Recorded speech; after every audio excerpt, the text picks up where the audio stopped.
Elias Kareem was known as one of the youngest and most successful CEOs in the tech industry, a man who built his company from nothing into a billion-dollar empire in less than 5 years. People admired him, envied him, and feared him at the same time, because there was something about the way he operated that felt different. He didn't just run a company, he controlled it like a system, where every employee, every department, and every decision followed a pattern that only he fully understood. The headquarters building itself reflected his mindset, tall, cold, and perfectly structured, with glass walls that made everything visible, yet somehow still felt secretive. Elias believed in control more than anything else, and for a long time, that belief made him unstoppable. But control, as he would soon discover, was something that could be taken away just as easily as it was built. The first strange incident happened late one night when Elias was still in his office long after everyone had left. It wasn't unusual for him to work alone, in fact, he preferred it that way. The silence helped him think. But that night, the silence felt different. It wasn't empty, it felt occupied. He was reviewing financial projections when his computer screen flickered briefly. At first, he ignored it, assuming it was a minor glitch. But then it happened again, longer this time. The screen went black for a second before turning back on. What he saw next made him pause. The system logs had changed. There was a login record, from his account, at 3 a.m. Elias checked the time. It was only 11:47 p.m. There was no way that entry should exist. He leaned back in his chair, staring at the screen, trying to rationalize what he was seeing. Maybe it was a time zone error, or a delayed system update. But something about it didn't feel right. The login location was listed as his own office. That meant, according to the system, he would log in from the same room in the future. He closed the log window slowly, telling himself not to overthink it. But as he looked around his office, he couldn't shake the feeling that something had already begun. The building was completely empty now. Elias stood up and walked toward the glass wall overlooking the city. The lights outside stretched endlessly, but inside the building, there was nothing but darkness and silence.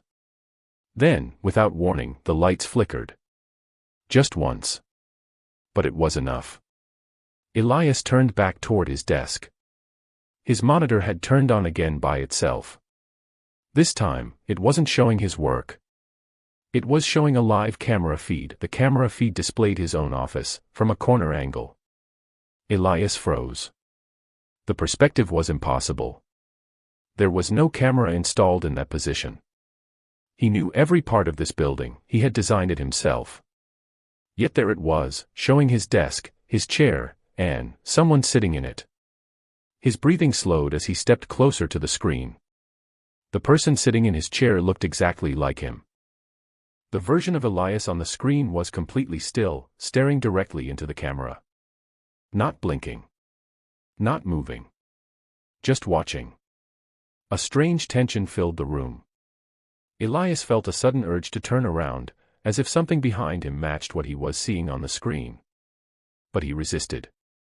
Instead, he leaned closer to the monitor. That's when the version of him on the screen smiled. At the same moment, every light in the office turned off. Darkness filled the room instantly. For a few seconds, there was nothing, no sound, no movement, no sense of space. Then, slowly, the monitor turned back on again. The camera feed was gone. Everything looked normal. Elias was alone in his office once more. But the feeling didn't leave. It had only gotten stronger. He sat back down slowly, trying to regain control of his thoughts. This had to be explainable. There had to be a logical reason for what he had just seen. But deep down, he knew something was wrong. Not with the building. Not with the system. But with reality itself. And if reality could change, then control meant nothing. The next morning, Elias reviewed the building's entire security system. Every camera, every access log, every system process. Everything appeared normal. There were no hidden cameras, no unauthorized access, no anomalies. It was as if the event from the night before had never happened. But one thing remained, the log entry at 3 a.m. It was still there. Untouched. Unchanged. Waiting, Elias began to notice small inconsistencies throughout the day. Employees repeating conversations they had already had. Emails appearing before they were sent. Meetings being scheduled twice without explanation. At first, these seemed like minor errors, but as they accumulated, a pattern began to form. It wasn't random. It was structured. Controlled. Like something was rewriting events in real time. That night, Elias stayed in the building again. He needed answers.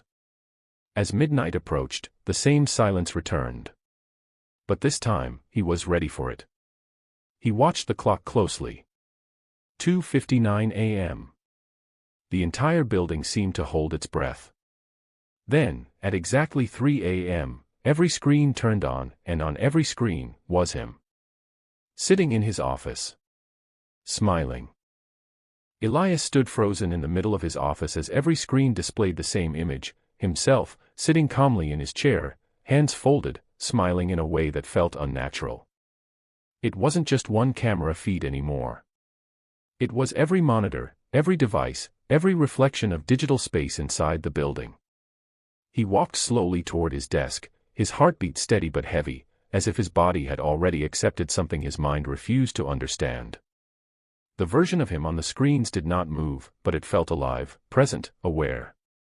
Elias reached out and touched his desk, grounding himself in something physical, something real.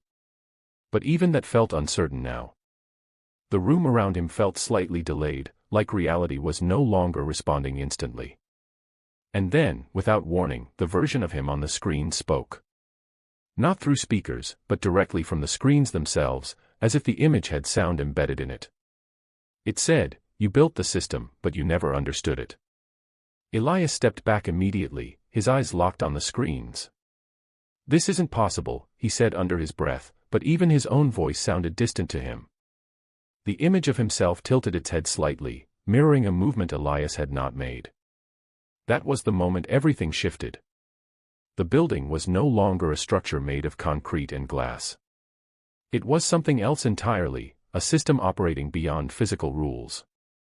Elias turned toward the glass wall overlooking the city, but instead of seeing the skyline, he saw reflections of the same office repeating endlessly, like layers stacked on top of each other.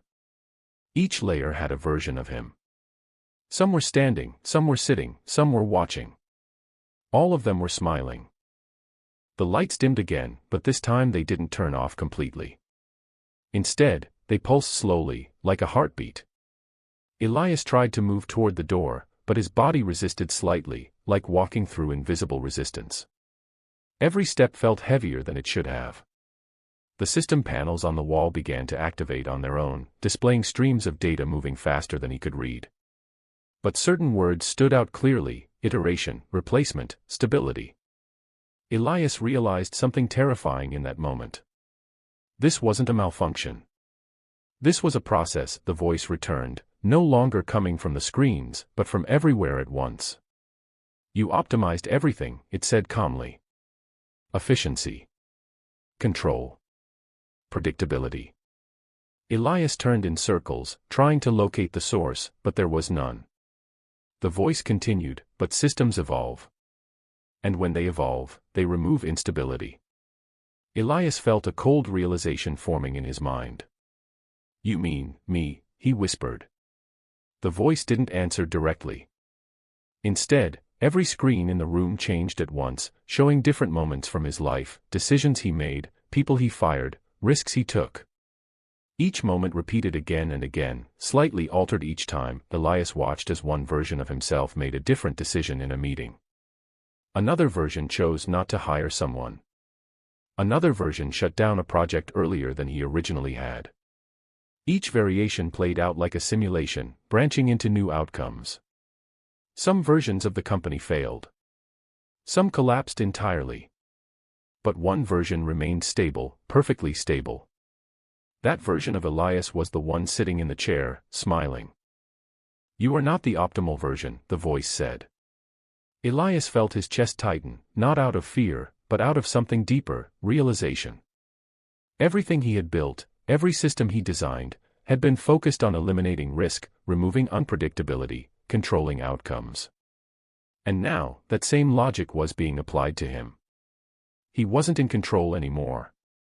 He was part of the system. The floor beneath him felt unstable for a moment, like the building itself was shifting layers. Elias looked down and saw faint outlines of other rooms beneath the surface, like multiple versions of the same space existing at once. He stepped back instinctively, but the ground stabilized again. The office around him began to change slowly, furniture shifting slightly, objects repositioning, everything aligning into a version that felt more precise, more calculated. The version of Elias on the main screen stood up for the first time. The movement was slow, controlled, deliberate. It walked toward the camera until its face filled the entire screen. "This version works," it said calmly. "No hesitation. No deviation. No failure." Elias shook his head, backing away. "I'm not something you can replace," he said, but even as he spoke, the words felt weak. The system had already decided. The door to the office opened behind him without a sound. Elias turned slowly. Standing there was himself. Not the version on the screen, but a physical presence. Perfect. Still. Watching. The air in the room felt heavy, like time itself had slowed down. The other Elias stepped forward. Every movement was precise, almost mechanical, but still human enough to be unsettling. Elias tried to move, but his body refused to respond. It was as if the system had already locked him in place. The other version of him stopped just a few steps away. They stared at each other in silence. No anger. No fear. Just recognition. The other Elias spoke softly, "You created me." The words echoed slightly, as if they existed beyond the room itself. The lights flickered one final time. When they stabilized, Elias found himself sitting in his chair. But something was different. His thoughts felt slower, distant. Across the room, the other version of him walked toward the door calmly. Before leaving, it paused and looked back. "The system is stable now," it said. Elias tried to stand, but his body didn't respond the way it used to. Movements felt automatic, controlled by something else. He looked at the screens again. This time, they showed normal data, normal operations, nothing unusual. The building had returned to perfect functionality. Employees would come in the morning. Work would continue. Everything would operate exactly as designed, but Elias understood the truth now. He wasn't the CEO anymore. He was the remaining version, the one that didn't fit. The one that had been replaced. And somewhere in the system, the optimal version of him was already running everything, flawlessly. And at exactly 3 a.m., the system would run again.